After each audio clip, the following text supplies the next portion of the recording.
छत्तीसगढ़ के कवर्धा के कबीरधाम जिले के क्षीरपानी जलाशय में प्राकृतिक और बाढ़ जैसे आपदा से निपटने के लिए आपदा प्रबंधन और राहत कार्य का पूर्वाभ्यास किया गया।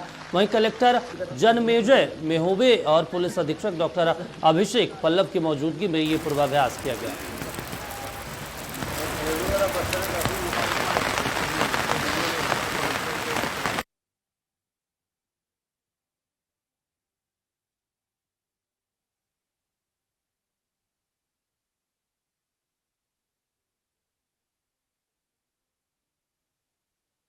जिले की राहत एवं बाढ़ आपदा टीम के द्वारा आज मॉक ड्रिल किया गया क्षीरपानी डैम में, और इसमें सभी विभाग के अधिकारी, पुलिस अधीक्षक, जिला सेनानी के जितने भी स्टाफ हैं, रेस्क्यू टीम है, रेवेन्यू डिपार्टमेंट, पंचायत ग्रामीण विकास विभाग और हेल्थ टीम के द्वारा संयुक्त रूप से किया गया, और भी विभाग इसमें सम्मिलित थे।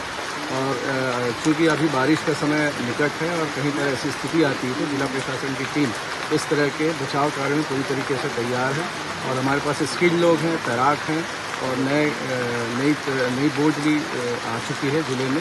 तो ये आज पूर्वाभ्यास किया गया ताकि हम किसी भी इमरजेंसी की स्थिति से इसको निपट सकें और लोगों को बचाव कार्य कर सकें। जिले की